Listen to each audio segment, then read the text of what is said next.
Gente, eu estava lendo o livro de Filemon, no capítulo 1, versículo 22.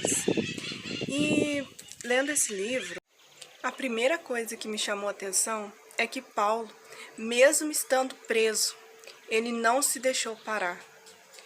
Geralmente, quando a pessoa está presa, o que ela faz? Ela simplesmente fica prostrada, pelo menos é isso que a maioria das pessoas fazem. Elas ficam prostradas e totalmente estagnadas. Mas interessante que Paulo não. Paulo ele não fez isso. Paulo continuou trabalhando.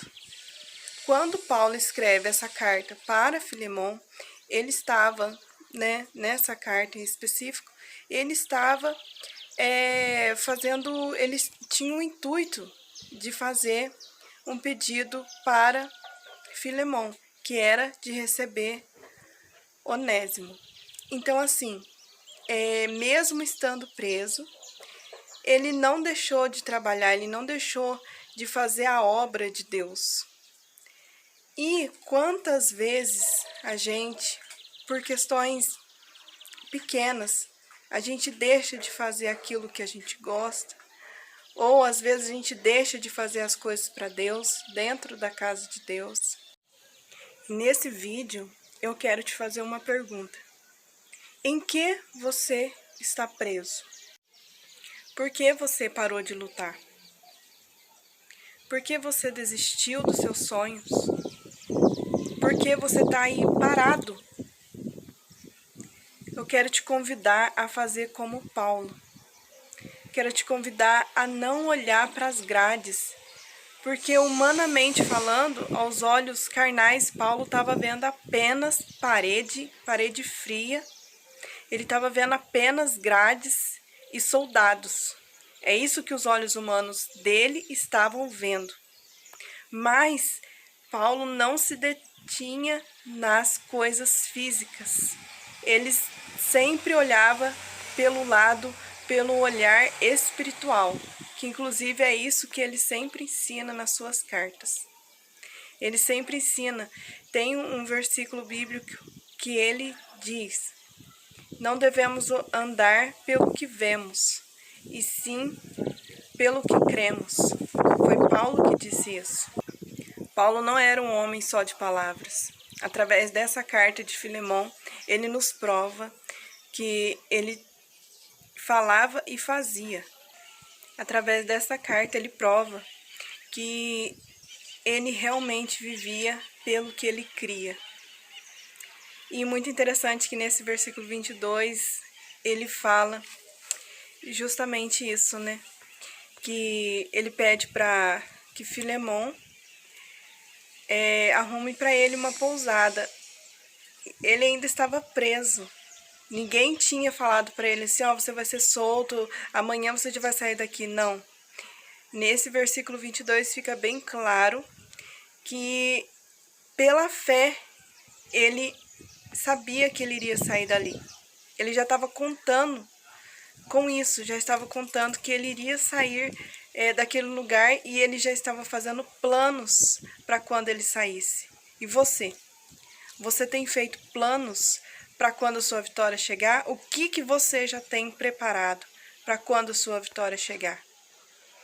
Você já tem a sua carteira de habilitação na mão para quando o seu carro chegar? Você já sabe qual vai ser a cor da sua casa? Você já sabe quem que você vai convidar para sua casa? Você já preparou um culto de ação de graças antecipadamente?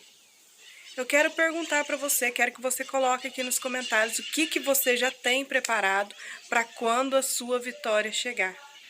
Quando seu filho sair desse hospital totalmente curado, totalmente restaurado, ele vai sair de pé, vai sair falando.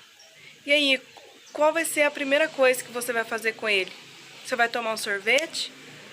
Então, eu quero te perguntar, por que você não está fazendo planos? Por quê? Porque você não está vivendo igual a Paulo, vivendo pelo que você crê. Eu faço esse questionamento por quê? Porque se você ler a Bíblia e começar a enfiar isso na sua cabeça, que você é filho de Deus. Se você é filho de Deus, você pode tudo. Você só não está podendo agora porque você não está tomando posse dessa palavra.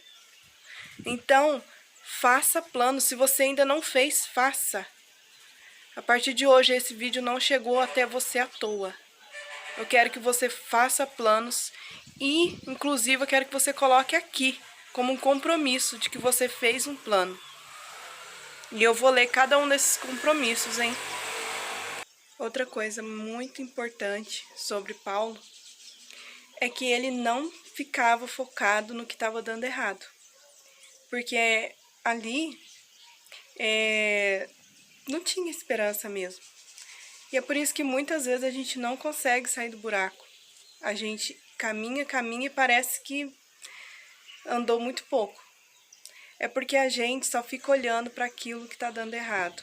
A gente fica olhando só para o dinheiro que está faltando, aquela comida que a gente queria comer e não pode, e a gente fica frustrado, e a gente fica perdido naquilo, e fica preso naquilo. A gente só olha para aquilo que não está funcionando. É o carro que está quebrado, que quebra direto. É aquela vizinha sua que só atormenta e você fica dando muita atenção para isso. Por acaso Paulo estava dando atenção para a prisão que ele estava? Não. Pelo contrário, ele deu uma nova visão sobre a prisão. Ele diz que ele era prisioneiro de Cristo. Ele não estava preso por mãos humanas. Ele sabia que no momento certo ele iria ser solto. E que a vida dele estava no controle da mão de Deus. Então ele não estava preso por homens. Olha como que Paulo ressignificou aquela situação que ele estava vivendo. É isso que você precisa fazer. É isso que Paulo está ensinando, que você tem que pegar o que você está passando e dar um novo significado para ele, para essa situação. E assim você vai começar a olhar para o que está dando certo nessa situação. Se por acaso você está passando por dificuldades financeiras, olhe para o que você tem. Você tem uma casa, ainda que seja de aluguel, pelo menos você tem um teto. Você tem um arroz e feijão, pelo menos você está tendo algo para comer. Ainda que você esteja comendo só miojo todos os dias, pelo menos você tem algo para comer. E vá olhando o que você tem de bom ainda, apesar de todo esse tormento que você está passando. E por último, o que eu quero deixar para vocês é que Paulo estava preso, mas ele não agia como preso. Porque como que uma pessoa presa ela age? Ela fica se lamentando, ela fica reclamando, xingando, culpando outras pessoas. Mas ele não. Ele continuou cuidando dos seus assuntos. No caso, eram os assuntos de Deus, né? Mas ele continuou o seu trabalho. Então, ele agia como uma pessoa livre, não como uma pessoa presa. Então, para você ter sucesso no que você deseja, você precisa agir de acordo com a maneira como você gostaria de estar. Se você quer ter prosperidade, você tem que agir como uma pessoa próspera. E uma pessoa próspera, ela é feliz. Então, você tem que parar de olhar para as circunstâncias e começar a ser feliz. A felicidade de Paulo e a esperança de Paulo estava em Cristo. Então, para você ser feliz, olhe só para Cristo.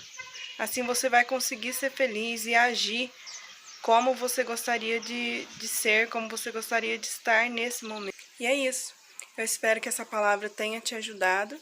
E se te ajudou, coloque aqui nos comentários. Até mais.